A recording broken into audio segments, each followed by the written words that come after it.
Laymen's evangelical fellowship స్థాపకులు Keith శేషులు ఎన్ దానియేల్ గారు 1959వ సంవత్సరం ఫిబ్రవరి 25వ తేదీన చేసిన ప్రసంగం.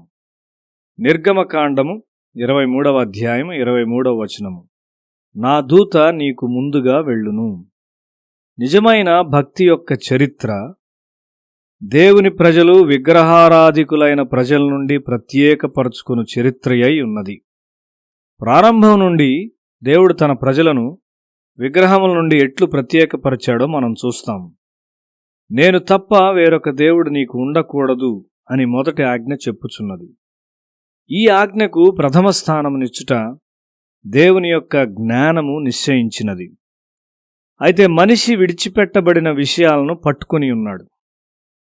మనిషి విగ్రహములను పూజించినప్పుడు జంతువులకు చెందిన చాలా నీచ స్థాయిలో అతడు జీవించును. దేవుని యొక్క సృష్టిలో మనిషి ఎంతో ఉన్నతమైనవాడు. మనిషి దేవుని గూర్చి తెలుపగలడు మరియు ఆయన వలె మారగలడు. ఈ విధముగా దేవుని చూపగలిగినది ఈ విశ్వంలో వేరొక సృష్టము లేదు. కాబట్టి దేవుడు మానవుని తనతోనూ మరియు తన దూతలతోనూ జీవించగల ఉన్నతమైన గ్రహింపునకు తెచ్చుటకు ఆజ్ఞలను ఇచ్చాడు. అవి అతన్ని దేవుని గూర్చిన గ్రహింపులోనికి తెచ్చును. మనం ఆదాములో దాన్ని పోగొట్టుకున్నాము. మనం అత్యున్నతమైన దేవునికి చెందినవారము. తప్పిపోయిన కుమారుని కథ మనిషి యొక్క చరిత్రయై ఉన్నది. అతడెక్కడున్నాడు? మనిషి ఎక్కడున్నాడు?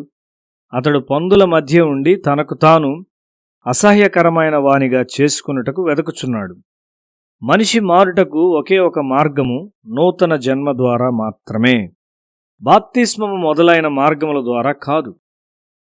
నేను ఒక పాపిని, నాకు రక్షణ కావాలి, నాకు రక్షకుడు అవసరమై ఉన్నాడు అని అతడు గ్రహించినప్పుడు పరిశుద్ధాత్ముడు క్రీస్తును అతని ముందుకు తెస్తాడు. విగ్రహారాధన అనగా ఏంటి? అది ఒక రక్షకుని కొరకైన అవసరతను చంపివేయునదై ఉన్నది. నీ మట్టుకు నీవు ఒక విగ్రహమును చేసుకుని ప్రతిదానిని నీవు దానికి చెందినట్లు చేసుకున్నట్లయితే రక్షణ కొరకైన అవసరత ఎక్కడున్నది? అక్కడ వేరొక మార్గము లేదు. మరియు నిన్ను లేవనెత్తుటకు నీవు అత్యవసరతలో ఉన్నావని నీవు ఎరిగినప్పుడు మాత్రమే ఒక రక్షకుడు అవసరమై ఉండును. ఏ దేశము విగ్రహారాధనతో సమృద్ధి చెందదు. నీవు దాన్ని బైబిల్లో చూస్తావు. విగ్రహారాధన గుణశీలమును నాశనము చేయును. మానవ మనస్సాక్షి ఒక విగ్రహము ద్వారా ఎన్నడూ మేల్కొల్పబడదు. ఒక మనిషి ఒక విగ్రహమును ఆరాధించినప్పుడు అతని అవగాహన చీకటి అగుతుంది. అతడు దేవుని ఆరాధించానని ఊహిస్తాడు. అతని మనస్సాక్షి కొంచెము కూడా మేల్కొల్పబడలేదు. పాపమును గూర్చిన గ్రహింపు అతనిలో ప్రవేశించదు.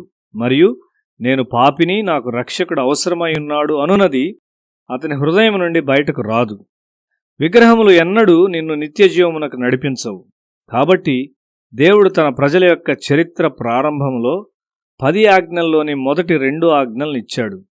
మోషే పర్వతం మీద ఉన్నప్పుడు విగ్రహారాధన నిషేధించు ఆజ్ఞ వచ్చుచున్నదని సాతాను ఎరిగి ఉండి నెమ్మదిగా ఇశ్రాయేలీల హృదయముల్లో విగ్రహారాధనను ప్రేరేపించాడు మరియు వారిని గందరగోళము, నాశనములోనికి నడిపించాడు.